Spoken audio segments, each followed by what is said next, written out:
Bener. Ya, saya sih kurang suka disebut generasi milenial. Kenapa? Ya kita generasi muda aja. Generasi X. Ya memang sekarang kalau saya masuknya generasi.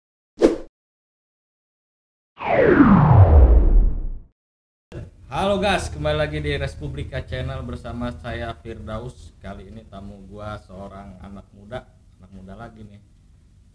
Muda, pintar, udah naik haji lagi. Posternya udah di mana-mana di Kota Tangsel. Siap. Bersama saya Bang Haji Pilar Saga Ihsan. Apa kabar Bang? Alhamdulillah sehat bang. Kayaknya ceria banget nih hari ini Bang. Insya Allah harus selalu ceria. Harus ya. Iya. Di tengah sekarang lagi banyak musibah penyakit. Iya. Emang kudu ceria Bang. Insya Allah.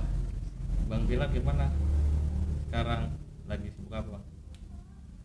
Ya, pertama saya ngucapin terima kasih banyak nih udah diundang di sini. Di Bisa- Respublika Channel Bang. Apa? Respublika Channel. Respublika Channel. Ya, sebetulnya saya udah lama juga pengen kesini, cuman baru kesempatan aja kali ini nih. Alhamdulillah diundang kesini sama kawan-kawan. Yang pertama saya ngucapin makasih nih bang ya. Iya, siap. Yang kedua tadi lupa nanya pak. Lagi sibuk. Oh sibuk apa ya? Ya saya sekarang kebetulan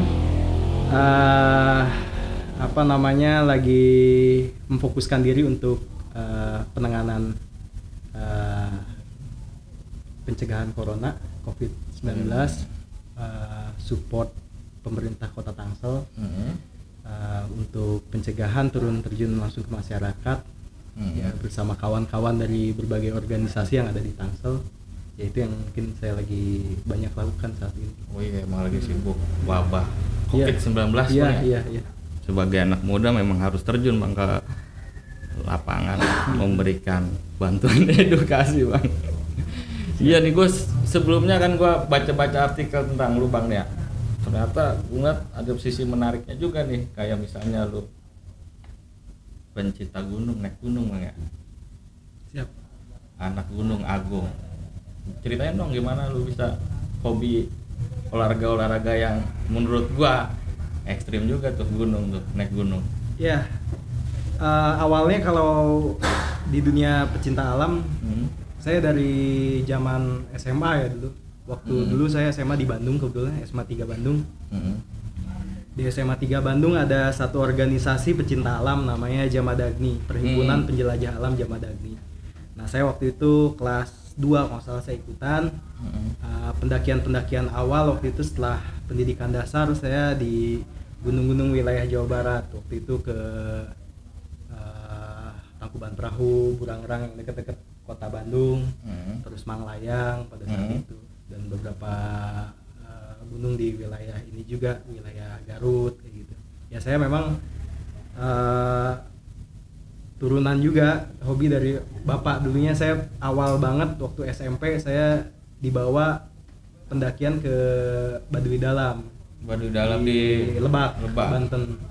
Nah saya dibawa sama bapak karena bapak juga aktivis juga pecinta alam. Beliau waktu zaman kuliah di ITB-nya dulu.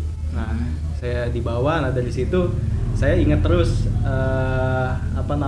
kegiatan alam gitu.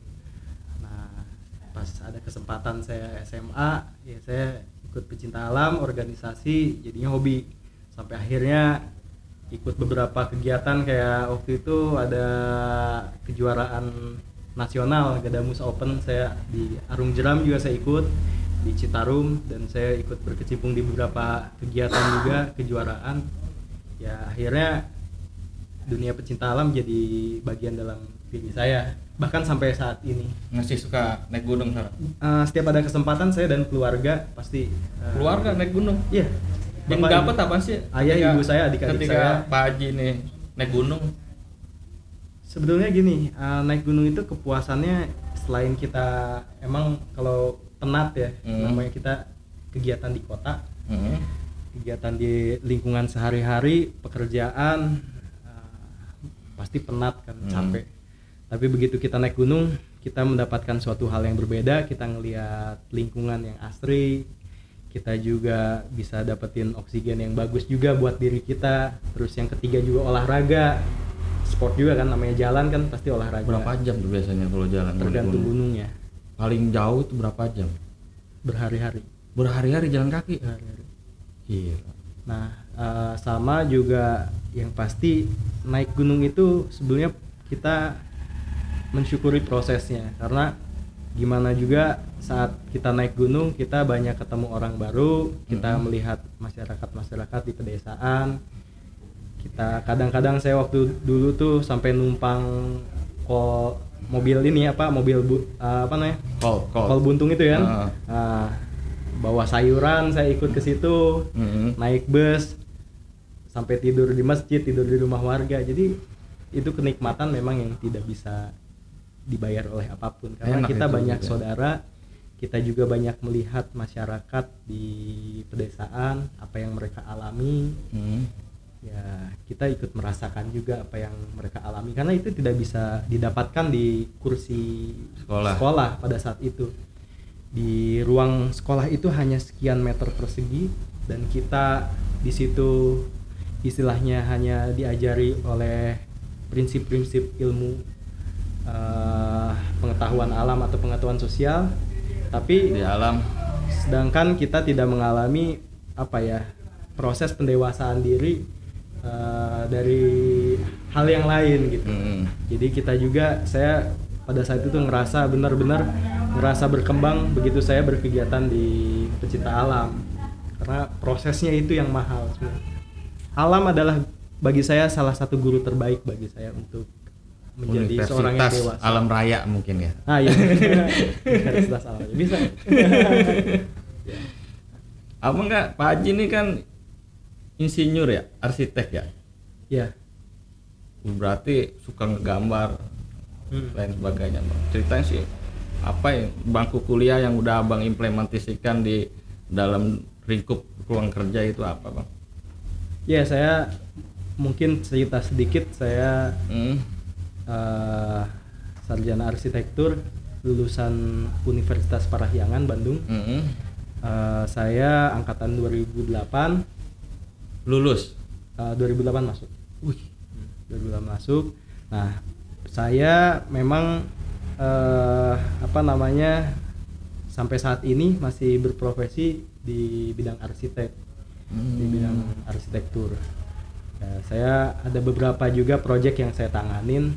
Awal banget sih mungkin dulu saya menangani beberapa rumah tinggal, terus juga perkantoran, dan yang mungkin yang paling dekat di sini sih yang cukup terkenal di sini BSD Extreme Park, tau nggak? Pernah nggak? Iya. Nah, itu saya desain dulu sama teman-teman. Iya. Itu idenya dari mana, Bang, bisa bikin konsep seperti itu BSD Park itu? Sebetulnya konsep dasar diajarkan oleh bangku kuliahan, karena di ilmu arsitektur perkotaan ya. Iya. Di situ diajarkan bahwa seorang arsitek itu harus bisa mendesain sebuah kawasan ruang publik buat aktivitas dan interaksi masyarakat yang ada di situ, baik itu aktivitas olahraga ataupun aktivitas sosial, aktivitas seni dan sebagainya. Dan saya pada saat itu dipercaya oleh PT Sinarmas Land untuk merancang sebuah kawasan aktivitas olahraga, tapi olahraganya olahraga ekstrim. Pada saat itu ada skateboard, ada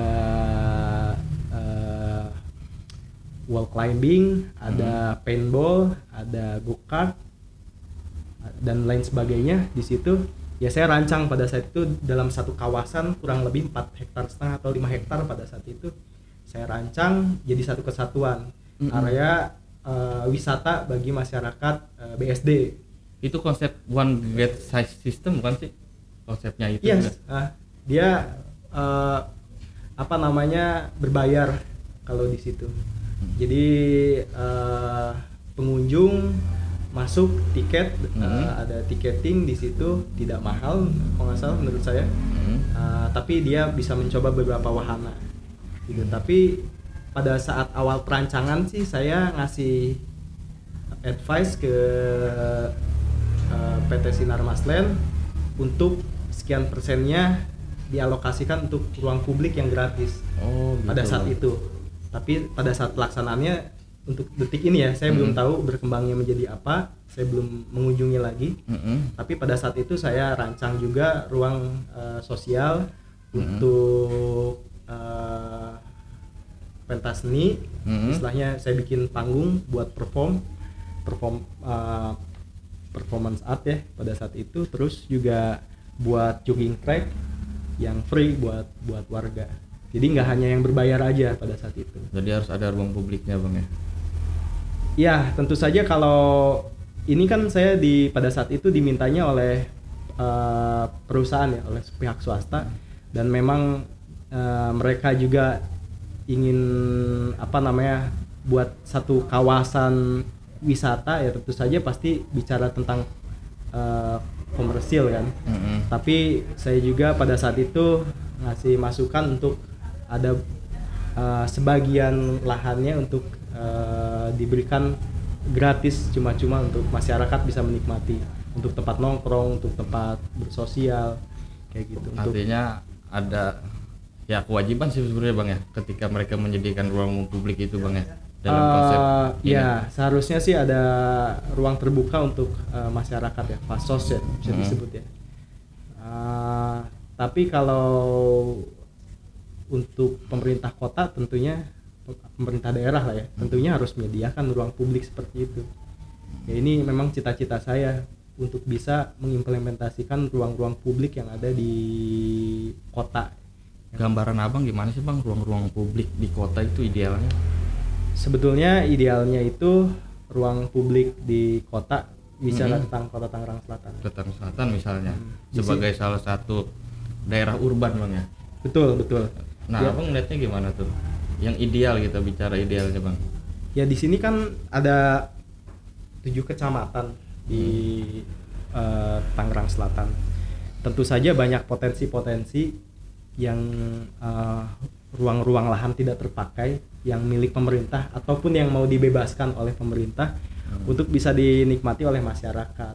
Minimal ya ruang-ruang itu ada di tiap kecamatan atau kalau lebih baik ada di tiap kelurahan. Iya. Jadi yang namanya ruang publik itu macam-macam bang. Ada ruang outdoor, ada juga yang tertutup. Jadi tertutup itu misalkan kayak gedung serbaguna buat warga, ada juga buat gor olahraga. Tapi kalau ruang publik yang terbuka itu seperti taman kota, terus juga outdoor gym. Gimana tuh outdoor gym tuh? Outdoor gym itu ya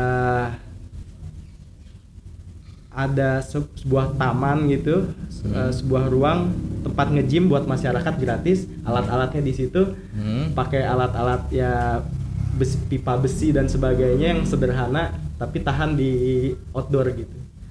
Itu ada alat-alat latihan kaki, latihan tangan, bicep dan sebagainya. Oh iya, gue pernah lihat tuh kayaknya di Bandung pernah kan ada di Bandung ada gym outdoor.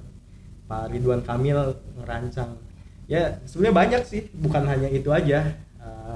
Area jogging track kayak gitu. Terus banyak area. Kalau untuk di daerah perkampungan kayak gimana bang ruang publik yang ideal itu? Ya ruang publik yang ideal itu yang pasti bisa tempat untuk berinteraksi warga, berkumpul, berkegiatan ya. Dan juga bisa untuk area bermain anak. Karena masa pertumbuhan anak ini kan sangat penting sebetulnya. Jadi mereka masa-masanya mereka eksplorasi diri dan dia mengeksplorasi lingkungan, mereka belajar banyak dari lingkungannya. Mereka harus disediakan satu ruang taman bermain untuk mereka bisa berinteraksi sama teman-temannya, bermain sesuatu di situ, motoriknya juga dilatih dan sebagainya. Itu penting. Untuk kita bicara Tangsel ya, daerah urban, wilayahnya sekarang kayaknya udah banyak padat penduduk bang. Nah untuk mensiasati biar ada ruang publik itu tetap ada, itu kayak gimana bang? Daerah terbatas, kemudian banyak pemukiman, sementara memang harus ada ruang publik sebagai tempat bagaimana masyarakat bisa bertemu, melepas kepenatan dan sebagainya. Dari kacamata abang sebagai seorang arsitek tuh kayak gimana bang harusnya? Mensiasatinya. Bagi saya sih ruang publik itu masyarakat ya, public space ya kalau kita sebut. Public space. Buat masyarakat itu sangat penting dan wajib malah. Peraturannya kita sendiri kan tahu. Setiap pengembang yang ada di setiap kota ya di Indonesia kan harus menyediakan sekian persen untuk ruang publik, fasilitas umum, fasilitas sosial. Itu sudah aturannya seperti itu. Bagaimana dengan kota gitu? Iya, gimana tuh? Sebuah kota ini kan dia memanajemen suatu permukiman yang besar. Sebenarnya Tangsel ini kan kota permukiman. Jadi kalau bicara BSD, Bintaro gitu kan, Alam Sutra itu kan permukiman menengah ke atas. Ya menengah ke atas. Tapi saya bicara tentang Tangsel ini permukiman yang lebih besarnya lagi gitu. Kayak gimana tuh? Ya jadi ini kita itu kota permukiman penyangga ibu kota Jakarta. Banyak sekali orang-orang yang bekerja di DKI, hampir data BPS-nya itu hampir 19% atau 20% orang Tangsel itu bekerja di Jakarta. Dan kembali lagi ke Tangsel jadi tempat tinggalnya. Jadi penyangga. Ya, Tangsel ini adalah kota penyangga ibu kota untuk tinggal gitu. Nah tentu saja sebagai kota permukiman harus dibuat yang layak, harus dibuat yang nyaman buat masyarakatnya untuk tinggal. Sehat, bersih, gitu kan, rapi, indah. Pokoknya masyarakat harus senang. Nanti pada akhirnya kepada standar happiness masyarakatnya untuk tinggal di kota ini. Jadi ya memang public space itu buat masyarakat sangat penting karena ini gratis, bisa dinikmati oleh masyarakat luas. Kan sekarang semua tempat olahraga itu harus bayar. Nah itu bang, gym center harus bayar. Orang kenapa sih nggak nge-gym di ruang publik? Kita futsal bayar gitu kan, jogging aja di treadmill di tempat gym bayar. Kalau nggak harus beli di rumah kan, harus beli mesinnya mahal. Ya kita bikin jogging track sekaligus mereka berinteraksi, mereka saling mengenal sama tetangganya, mereka saling mengenal sama punya komunitas baru, teman-teman baru gitu kan. Yang suka fotografi di situ bisa meluapkan kegiatan fotografi di situ. Yang suka seni juga bisa ada konser-konser kecil di situ kan. Bisa ada gigs-gigs kecil di situ, dinikmati juga oleh masyarakat. Kenapa enggak?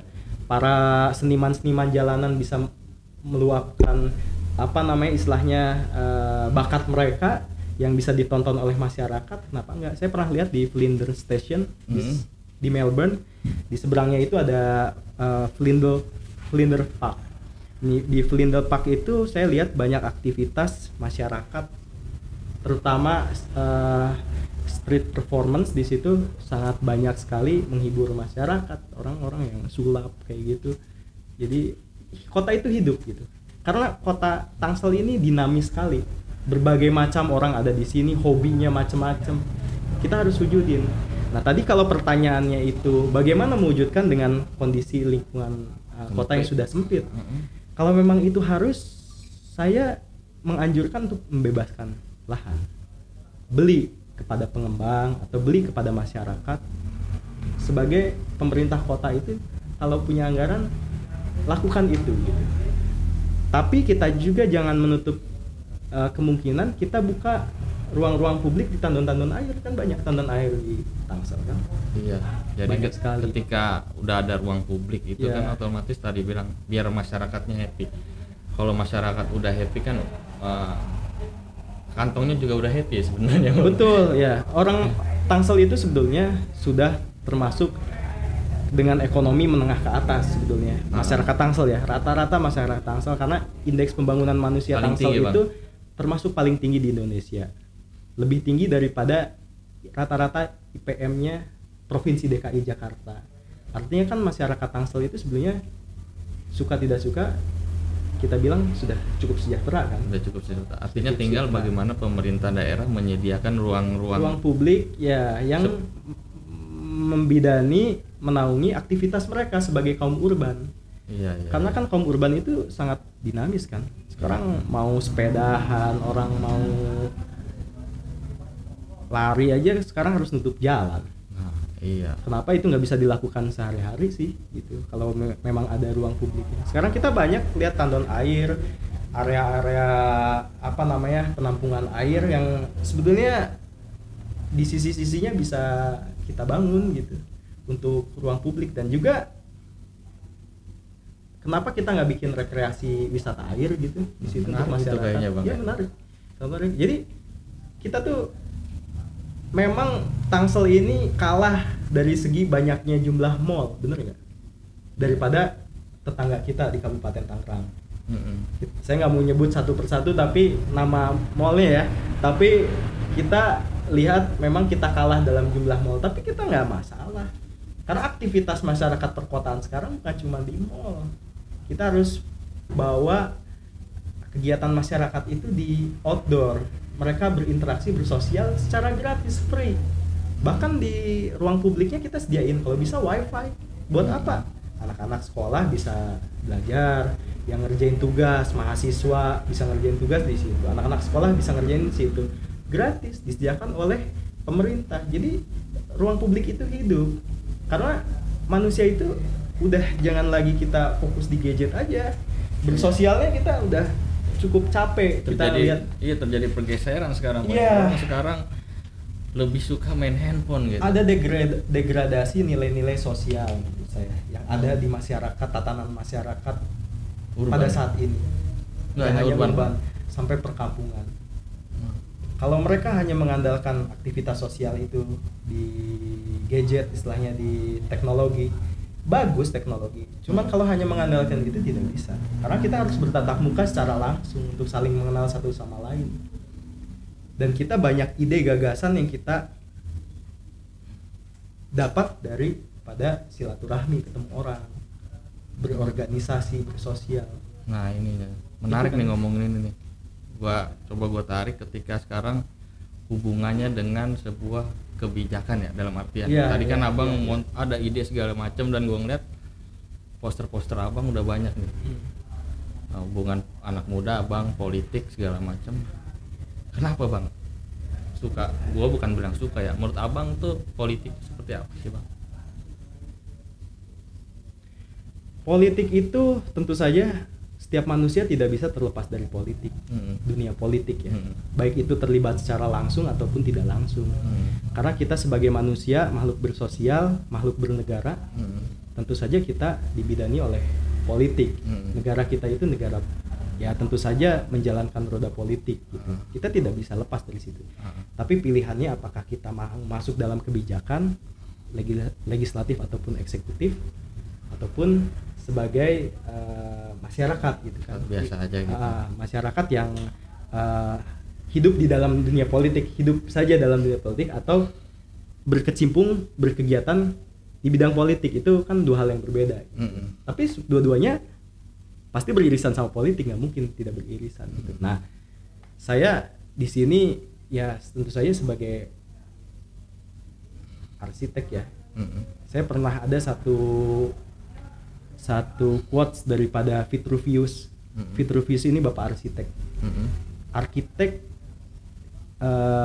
must not only understand about drawing, but also music and another else.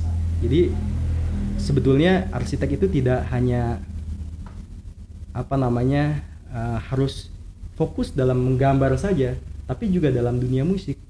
Artinya dunia musik kan nggak memungkinkan untuk ke dunia sosial, dunia budaya, dunia politik, dan lain sebagainya kan. Disiplin ilmu kita luas. Arsitek itu disiplin ilmunya luas. Arsitek itu di dalamnya ada ilmu teknik sipil, ada ilmu seni, ada ilmu sosial, ada ilmu budaya, ada ilmu politik di dalamnya. Ya, itu arsitek. Karena kita mempelajari banyak hal, gitu kan. Bikin bangunan, tentu saja harus kita bangunan-bangunan harus mewujudkan langgam budaya apa yang ada di daerah tersebut. Berarti kan udah bukan bicara lagi masalah teknik sipil ya kan, bukan lagi masalah teknik gitu, tapi bicara tentang budaya sosial yang ada di masyarakat gitu. Nah ini arsitek tuh begitu gitu. Jadi, nah saya terinspirasi dari situ bahwa kita itu sebagai arsitek bisa melakukan apa aja. Kalau saya mau profesional untuk diri sendiri, mungkin saya fokus saya sebagai arsitek atau saya sebagai pengusaha di dunia jasa konstruksi. Saya bakal fokus di situ seperti yang Bang Torik mungkin lakukan, fokus di dunia jasa konstruksi misalkan.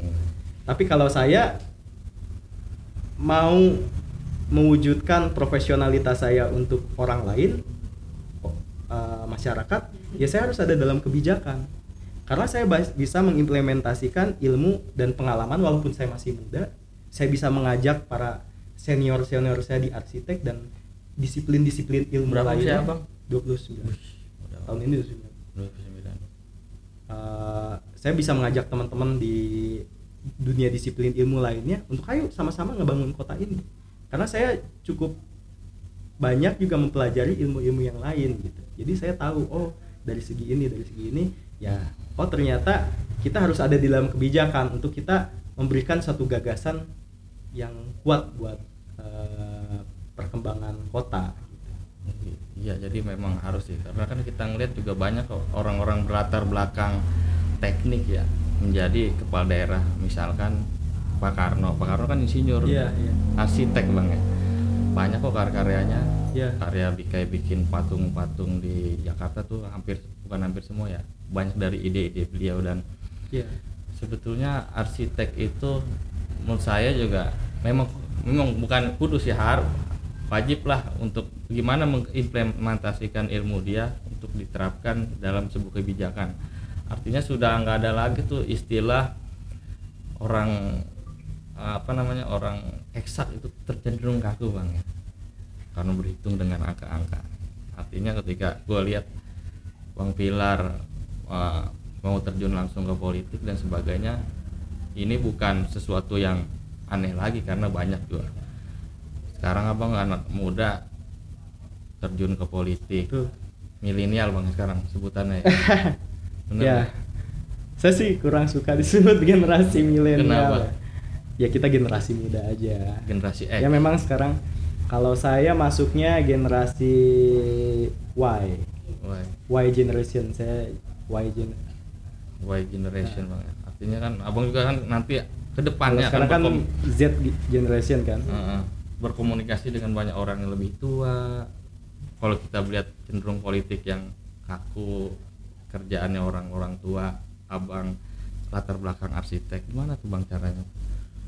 Ada satu pemikiran kuat dari seorang filsuf Yunani, Socrates. Socrates itu dia bilang bahwa pemikiran yang kuat itu adalah menciptakan gagasan. Pemikiran yang biasa aja berbicara tentang kejadian. Jadi pemikiran yang kuat berbicara tentang gagasan. Pemikiran yang biasa saja berbicara tentang kejadian-kejadian yang ada di lingkungan kita. Dan pemikiran yang rendah itu adalah yang membicarakan orang lain. Luar biasa. Jadi memang dari situ saya berpikir bahwa kita sebagai anak muda, khususnya yang ada di Tangsel, kenapa kita nggak bergerak untuk melakukan suatu hal yang besar buat kota kita, buat masyarakat kita. Dimanapun kita berada, menurut saya kita harus menjadi seseorang yang bisa bermanfaat buat orang lain. Karena begitu kita hanya membicarakan tentang kejadian ini selalu terjadi. Kalau kita hanya ngobrol di warung kopi, di kafe ke kafe, kita hanya mengobrol, berdiskusi tentang satu hal tanpa kita bergerak, melakukan sesuatu hal walaupun itu kecil sebesar biji jagung, menurut saya itu pemikiran yang biasa aja. Itu Socrates yang bicara. Tapi kalau kita sebagai anak muda mau melakukan satu hal yang besar, ya kita harus bicara tentang gagasan, ide besar Bang. Gagasan dan lakukan.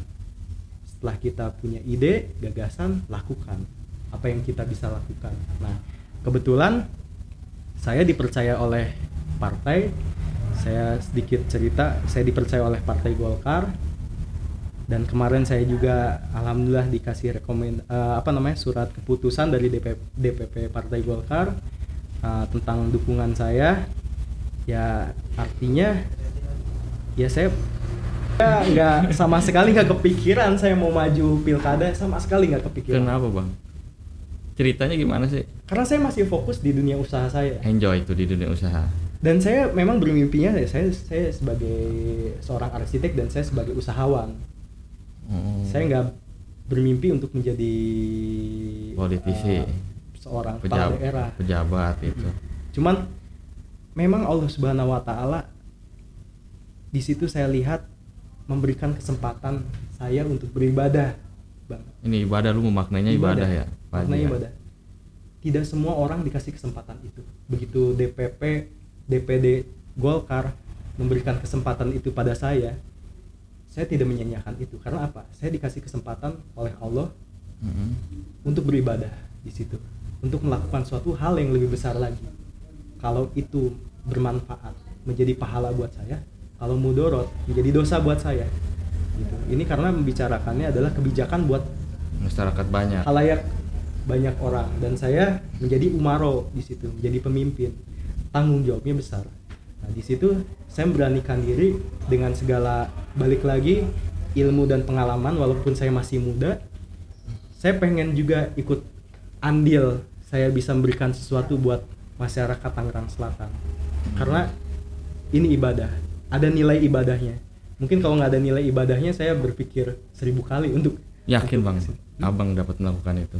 Insya Allah, nggak ada yang nggak yakin. Napoleon Bonaparte dia bisa menjadi jenderal pada usia 24 tahun dan memimpin peperangan revolusi Perancis pada saat itu kan, pada tahun 1700-an. Dan menurut saya begitu Allah memang memberikan jalan itu buat saya, kenapa saya nggak jalan itu? Nggak boleh setengah-setengah ya, harus. Betul. Karena ini sebetulnya gimana ya? Menjadi kepala daerah bukan hal yang buruk, bukan hal yang tidak diridhoi oleh Allah. Ini adalah ibadah dan menjadi seorang pemimpin suatu suatu daerah gitu. Ini tanggung jawabnya besar dan ini dampaknya untuk perkembangan kota kita atau kemunduran. Nah, itu kan pertanyaannya kan. Nah, saya ingin memastikan program-program yang sudah dijalankan oleh Ibu Airin Rahmidiani beserta Pak Ben selama 10 tahun ini yang luar biasa. Menurut saya luar biasa dan dirasakan betul, infrastruktur, pembangunan, pelayanan pendidikan, pelayanan kesehatan, sampai program keagamaan itu sangat dirasakan betul oleh masyarakat. Saya terjun ke lapangan selama beberapa bulan ini, mereka berkata, berarti Abang yakin lah untuk bisa melakukan ini Bang ya? Saya harus bisa memastikan program ini terus berlanjut. Apa-apa saja program yang belum terwujud di masyarakat yang masih dalam progres, saya pastikan untuk terwujud. Itu aja. Dan menjadi lebih baik lagi dengan inovasi-inovasi dari saya dan Pak Ben ke depan. Sebagai anak muda. Betul. Saya juga pengen merangkul teman-teman anak-anak muda dari berbagai organisasi, dari berbagai elemen, dari mahasiswa dan sebagainya, untuk yuk kita bangun kota kita ini, rumah kita bersama ini, rumah kota dan rumah kita ini menjadi kota yang lebih baik lagi, lebih maju lagi, lebih modern lagi, dan kita menjadi kota dengan SDM yang berdaya saing tinggi di Indonesia, bahkan di internasional menurut saya di masa depan. Mudah-mudahan ke depan Tangsel, impian saya 5 atau 10 tahun ke depan Tangsel bisa menjadi the most suitable city for living in Asia. Jadi tempat tinggal terbaik, ternyaman, bukan hanya di Indonesia, harus di Asia, bahkan dunia. Menurut saya nggak ada yang nggak mungkin, bisa kita wujudkan kalau kita wujudkan bareng-bareng seluruh elemen masyarakat, elemen organisasi, tokoh masyarakat, kedinasan, sampai kepala daerahnya, sampai para tokoh agamanya. Ayo kita bangun nih, bangun bersama-sama nih. Apa Tangsel menjadi kota yang kita impikan gitu. Bisa, saya yakin bisa. Walaupun tuh nggak mudah Bang, bakalan banyak rintangannya nanti tuh ke depannya. Rintangan pasti ada, tapi kita dibandingkan kota lainnya, kita harus mensyukuri kota kita ini salah satu kota termaju di Indonesia. Itu tidak bisa dipungkiri. Tinggal bagaimana nih kebijakan-kebijakannya dimainkan, pemerataan kesejahteraannya berjalan, ruang publik yang tadi Abang bilang itu ada, aktivitas masyarakatnya berjalan, semuanya ada, orang happy. Iya. Ketika sudah happy, kantong betul. berisi. Karena gini Bang, ruang publik itu walaupun kelihatannya simpel, sederhana ya, hanya sekedar ruang untuk berinteraksi, tapi dia bisa membuka disparitas antara si kaya dan si miskin. Saya nggak sebut miskin ya. Kalau di Tangsel itu si kaum papa. Enggak Bukan juga. apa namanya? istilahnya orang yang Prasejahtera. prasejahtera Ah. gitu. Orang yang sudah sejahtera dengan orang yang prasejahtera. Karena apa? Dengan ruang publik itu bisa menyatukan, nggak ada yang namanya orang kaya, nggak ada yang namanya orang miskin di situ. Semuanya berinteraksi, semuanya melakukan aktivitas bareng, semuanya berkenalan. Jadi orang itu bisa saling mengenal dan tidak ada lagi batasan antara kaum klaster ataupun kaum wilayah perkampungan kota. Gitu kan? Semuanya sama-sama menikmati kota ini bersama-sama. Nantinya semuanya saling peduli. Bagaimana kita supaya membawa orang-orang, teman-teman kita, warga-warga yang ada di permukiman kelas menengah ke atas, untuk melihat kita lihat yuk teman-teman kita, warga-warga kita yang masih menengah ke bawah. Itu dengan cara berinteraksi, saling mengenal gitu kan. Ada kegiatan-kegiatan di ruang publik dan sebagainya. Jadi manfaatnya banyak sekali dengan ruang publik itu. Keren. Iya, jadi istilahnya tidak ada kota yang lebih baik kalau masyarakatnya tidak bisa saling memahami dan saling membantu. Menurut saya itu udah paling keren. Banyak kok contoh-contoh kota di luar negeri yang masyarakatnya guyup, masyarakatnya bersatu, saling membantu, banyak. Dan Tangsel ya harus menjadi salah satu kota yang seperti itu. Iya. Gitu. Bener juga tuh Bang. Jadi artinya ketika kembali kepada Abang anak muda, sosok pemerintah yang dulu terkesan kaku Bang ya, berjarak dengan hadirnya Abang yang milenial nih, buat sepatunya muda, dananya muda, casual segala macam, itu sekat-sekat antara rakyat dengan pemerintah bisa hilang. Nah, ini ketika nanti Abang diberikan amanah, udah dikikis tuh Bang yang model-model pemerintah dengan masyarakat yang berjarak. Artinya anak-anak muda kan identik dengan keterbukaan, ya kan? Anak-anak muda tuh nggak suka yang namanya kesan kaku, berjarak. Wah ini saya nih pemerintah, ada masyarakat tuh harus udah mulai dihilangkan tuh sekat-sekat itu dengan hadirnya orang-orang muda, perubahan dan lain sebagainya. Itu tadi obrolan saya dengan Bang Haji Pilar Saga Ihsan seputar banyak hal tentang hobinya beliau, kemudian konsepnya beliau tentang sebuah kota, ide-idenya beliau tentang bagaimana ruang publik, dan yang terakhir adalah tentang bicara politik. Saya rasa itu pembicaraan di Respublika Channel. Mungkin ada saran dan tanggapan bisa di sini nanti di kolom-kolom ini. Mudah-mudahan teman-teman yang nonton ini bisa ada edukasi dari pelajaran kita hari ini. Saya rasa itu saja. Terima kasih Bang Pilar atas waktunya. Siap Bang. Semoga nggak bosan kita undang lagi. Siap. Terima kasih Bang Pilar. Terima kasih juga udah diundang dan berdiskusi di sini. Iya. Assalamualaikum warahmatullahi wabarakatuh.